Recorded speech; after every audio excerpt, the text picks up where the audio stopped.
penitentiary. They say that's where all the tough men go. They say you're not supposed to cry.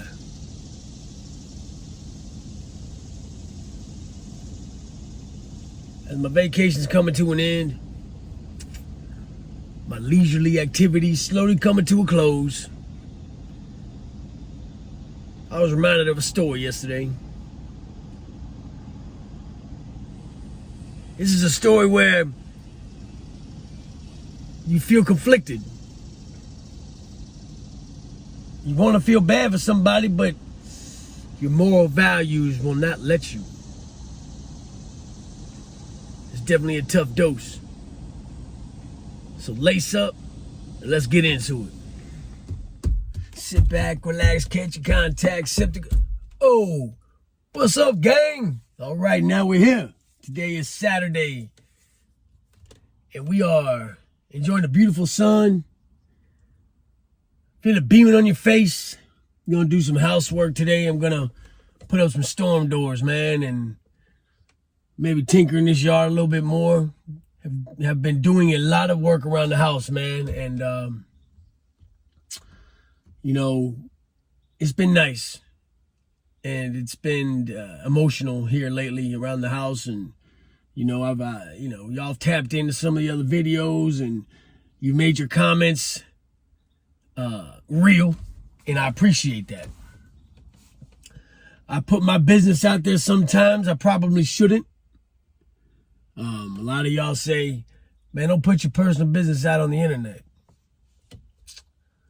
Well, that's probably true. I probably shouldn't do that, but, you know, that's why I've had to fall back on some of those lives, man, because you talk in the heat of the moment. You're passionate. You want to address how you're feeling and make other people feel that too, you know, and you know, sometimes it just comes out and it's just blah.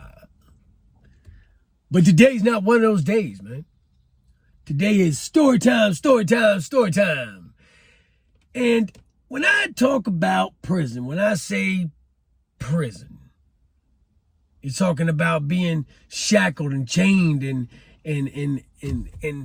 your movements restricted. Your thought process is restricted. There are people that walk around this world every day that are restricted, confined to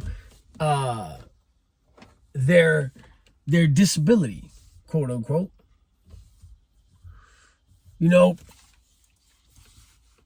when I was young in school, I used to volunteer. Yeah, no shit. I used to volunteer to help out the handicapped kids, and I'd go eat lunch with them, and I would always get in fist fights. I got kicked out of school eventually for fist fighting, but I was fist fighting because people would bully these kids, and I didn't like it. So I beat them up. Or get beat up, whatever. There's only two endings to most kids fist fighting, and you know, one way or another, they knew that I would stick up for those kids, man, because those kids didn't have a way to stick up for themselves, and half the time didn't even realize that they were being made fun of. I didn't like it. You know, I thought it was cruel. I thought that somebody needed to do something about it. That's a conflicting way of thinking, though, man, because you don't want to get yourself in trouble. You don't want to put yourself out there. But then again, there's a part of your heart and your soul that says somebody needs to stick up for that individual. I remember I was in county, and there was a dude that came in there and he didn't have any legs. Both legs gone.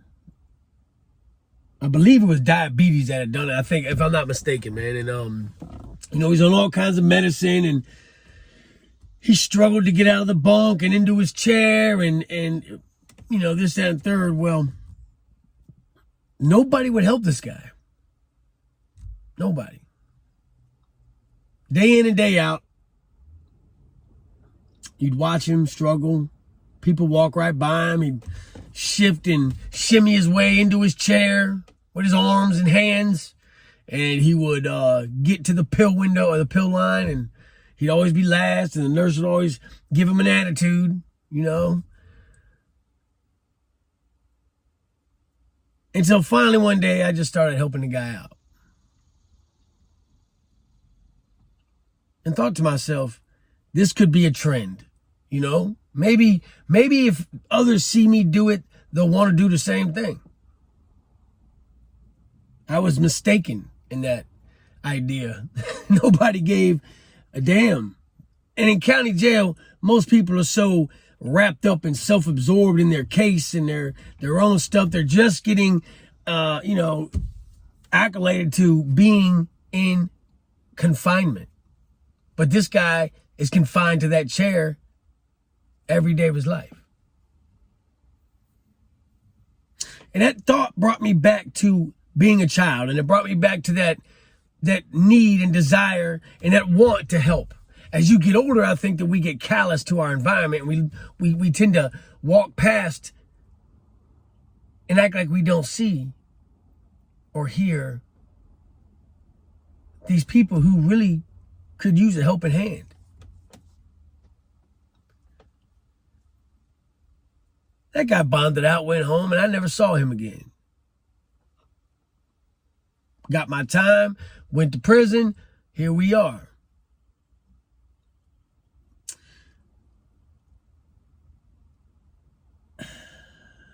I was at Haynesville. I'm trying to remember the exact date. I know it was around 2013, 14-ish.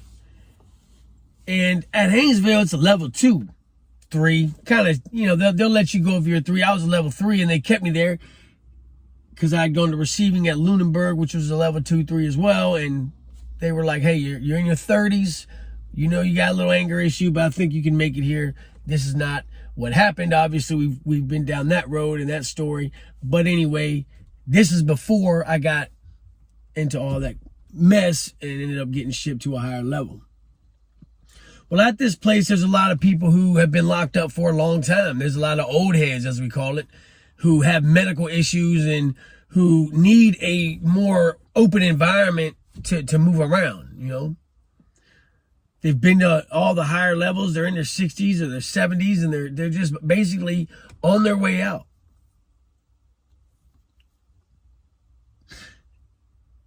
Also, though, in this state, I don't know about other states, but in this state, those level 2s house a lot of undesirable inmates.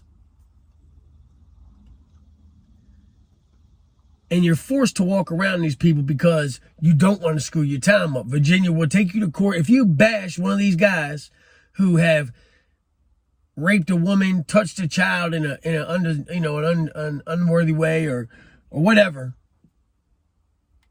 they will take you to court, prosecute you, and give you more time in prison. Interesting enough. That being said, I was in a worker dorm. I had a job in the kitchen, so they put me in this dorm where a lot of the kitchen workers were at, and they had, a lot of these guys working at something they call enterprise. And enterprise is, in each facility, they have a warehouse per se, and they do different things. Some of them make furniture, some of them do, it was like a sewing warehouse, and we would make shirts and hats for the guards or t-shirts. There was a little community college that had a contract with us that we would go over there and work. It was a pretty chill pod. Nobody was really on that rah-rah stuff like other places. So it was a place where you kind of kick your feet up and focus on maybe going home. Well, he brought this guy in. I didn't know much about him, but you could tell off the break that he was mentally challenged, and there's quite a few individuals, man. I don't understand why they send them to real prison. They should have, some sort of facility for these guys, but there's a lot of them in prison that you guys don't know about. There's people that have very close to mental retardation walking around prison, and they're doing different stuff. They might have snapped out on one of their moments and hit somebody, or just different degree of things, or a lot of them are sex offenders. So just because you might be mentally challenged, if you commit a sex crime or a crime against a woman or a child, you will get prosecuted and go to prison. I didn't really speak to this guy much. I was kind of like wrapped up in my own thing, but I lived around him and I watched him,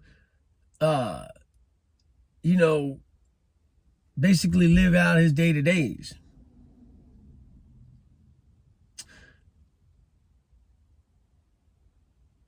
Right about this time, I get into my mischief, and I go to the hole, and I get shipped in a couple months, and I'm gone. And I'm at Greensville, and we have all heard about Greensville, and we know this place is crazy as heck. I don't know if you noticed, but I'm trying not to cuss as much on my videos, and I might say some funny things by trying not to do that, so bear with me. Anyway, I digress. I get to Greensville, I set up shop, I'm doing my thing. Moving around, a couple months goes by, I'm sitting in the pod one day. In walks a familiar face. Now, when they use that expression, deer in headlights, although this guy was mentally challenged and didn't realize a lot was going on, I think when he got to Greensville, the overwhelming thought of where he was at kind of was seeping in, and he was looking like a deer in headlights when he walked into that pod.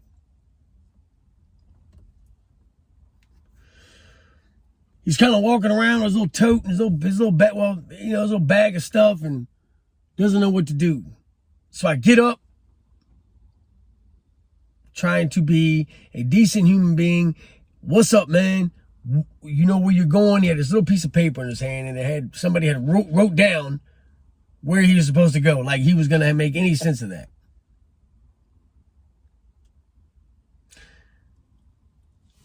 I lead him to his destination. Gets in the cell. And it's one of those things where you're not really thinking, man. You don't think about, when you see an individual like that, you're not thinking about, who they are, where, what their story is, or anything like that, and I kind of, just went about my day.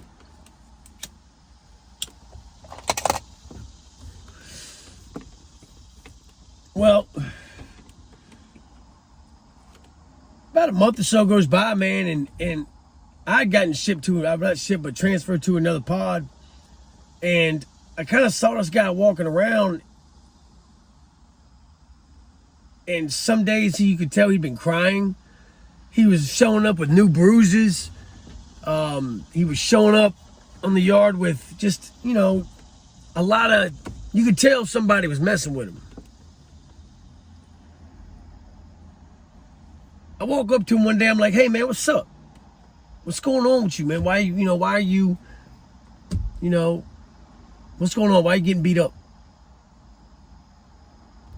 And in his own kind of simple way, he starts describing what's happening to him. There's a gang, I guess you could call it, of what we call booty bandits. And these guys prey on the weak. They prey on the not too bright. They prey on people who are an easy target, an easy vic.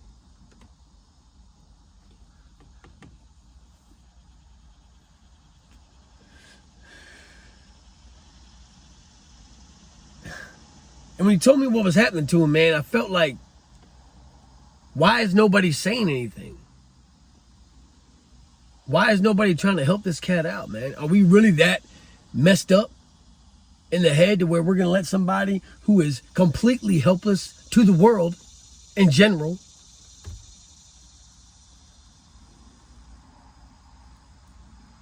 are we really going to let this happen?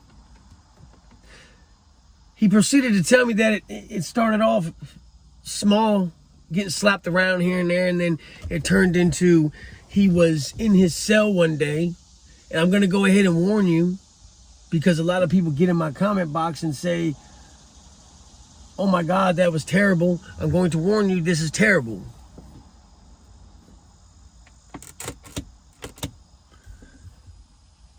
He's in his cell. The cell door popped while, because it's nothing to get the CO to just pop a random cell. They're not too bright. Most of them are, in the booth. They put the little 20-year-old girls who, like to watch dudes in the shower. They put them in the booth, and they're not, they're not very bright. Anyway, the door popped. 3 guys ran in, proceeded to rip him off of his bunk, and maliciously rape him. And this was happening repeatedly.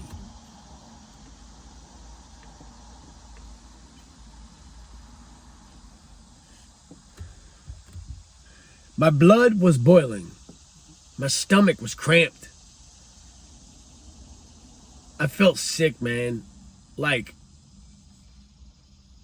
this was at a point, too, where I had a little bit of juice. I could make it shake if I wanted to. But getting involved in shit like that, it's a bad look for any organization.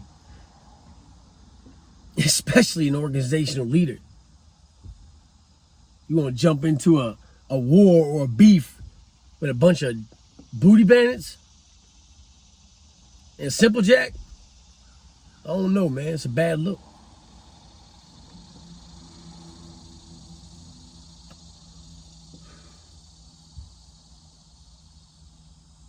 I was conflicted, man. I didn't sleep very well for days. I laid there like, man, this is happening to this kid. And there's nothing, there's nothing I can really do about it. So,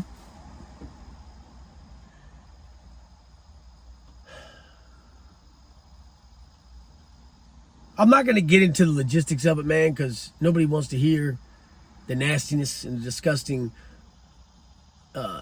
depiction of what these people do to people.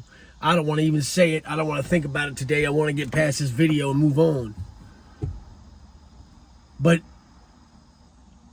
basically, it was a brutal attack. The boy was ripped open to the point where he was bleeding to death. They took him to medical, sewed him up. I believe he had to have some type of surgery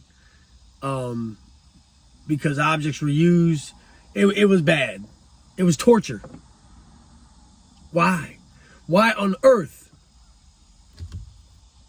Why on earth, man?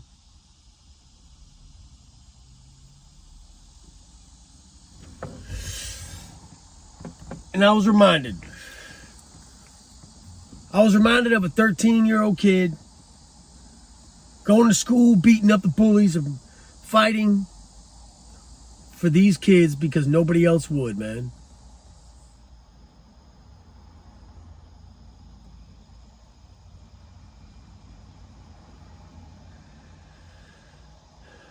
I felt that same just burning in my chest. So I pull up on one of the individuals, man, that was a part of this mutilation.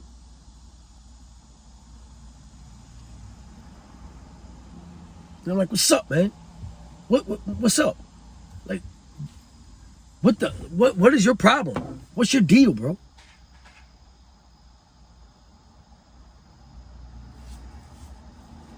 And he kind of chuckled.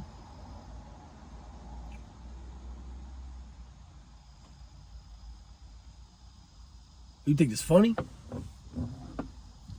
You think I'm some type of punk? And he said, nah, L. You don't know? I said, nah, I don't know, man. What's up? All I know is what I see, homeboy.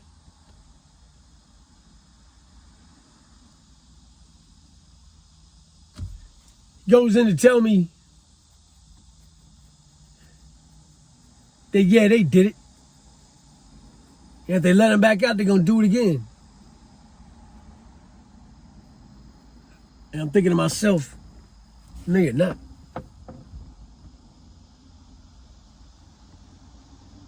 Goes on to tell me that that boy was at a birthday party. Like, he was a kind of, old kid with special needs at a child's birthday party. I think the kids ranged from 7 to 10 years old. They said that he grabbed his niece and took her in the bathroom and locked the door.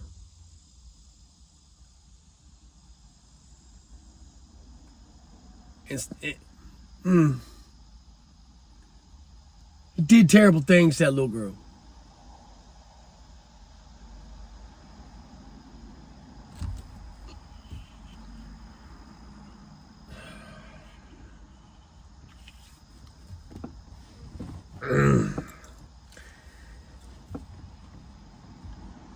Damn.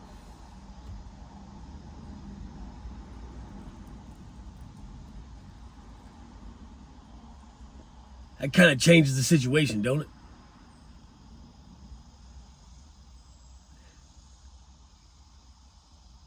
Say he was fighting in the court on appeal, but the evidence against him was huge.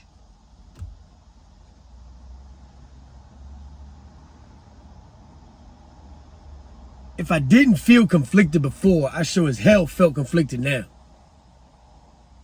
This is why I never stuck my nose in shit like this.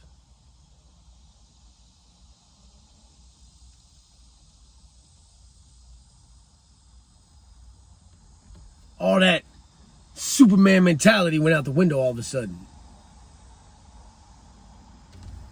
But there was a lingering thought, man, that is there any type of,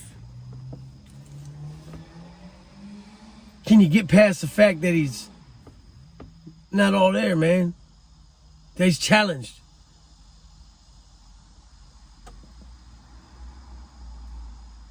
Was he the victim?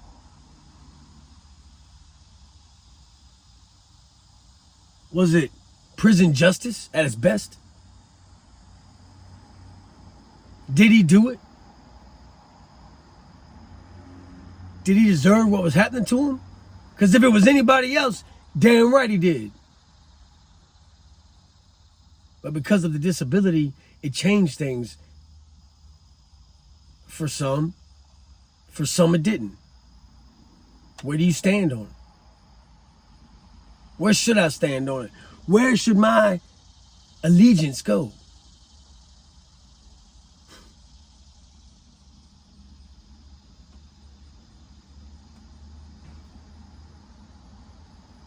I remember really struggling with this, man.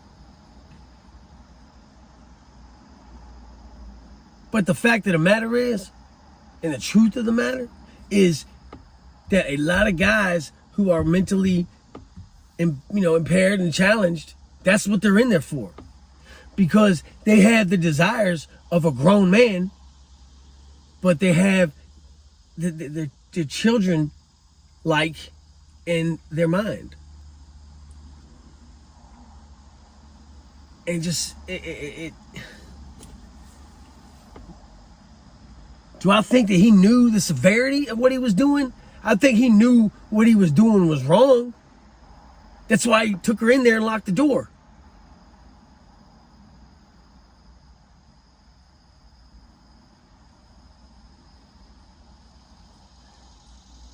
Do I think that he was a victim? I think he was a victim from the day he was born. He was a victim of life. He was a victim of circumstance. Do I think that he deserved what happened to him by those guys? Hard to say. I feel like that's an opinion question. I don't think there is a right and wrong answer to that. It's tough, man. It's tough to be put in that situation. Or put yourself in that situation, because I really wasn't put in that situation. But in reality, I am, because it's around me. I don't like certain shit around me, and I'm going to speak on it.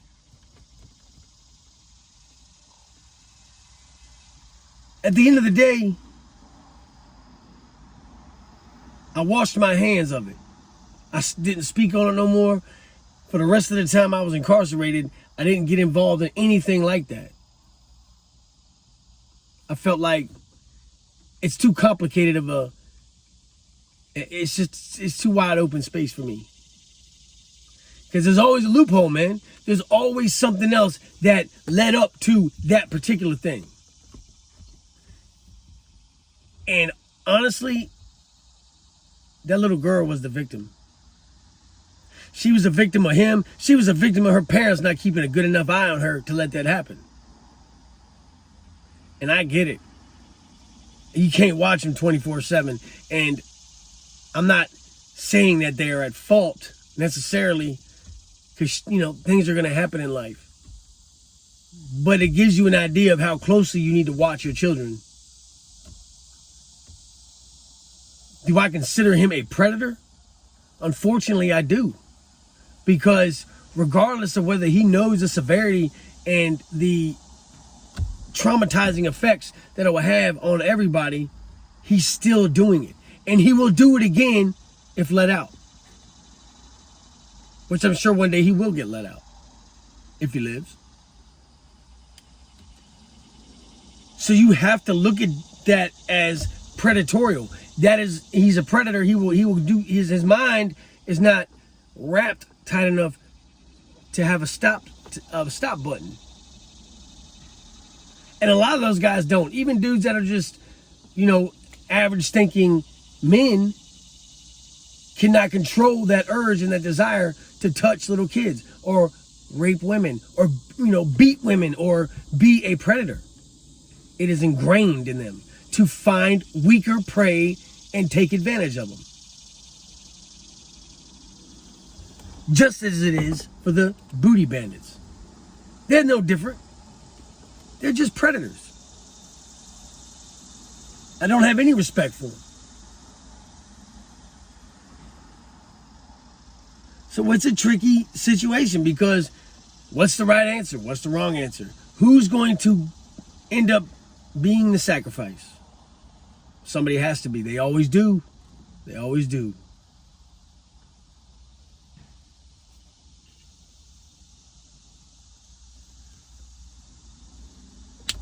Why don't you let me know in the comments how you feel about it? I love your insight, and I love getting to know you guys through those comments. Anyway, appreciate y'all stopping by today, man. And as always, stay sucker free, man. It's the only way to be. I'm gonna enjoy the last 48 hours of my vacation by working. You guys have a good weekend, and tap in for part 3 of the Why I Became a Gang Member series. I think it's pretty insightful. A lot of people like it. And it's true, man. It's a true story. That being said, much love, Gladiator Gang. Tap in later.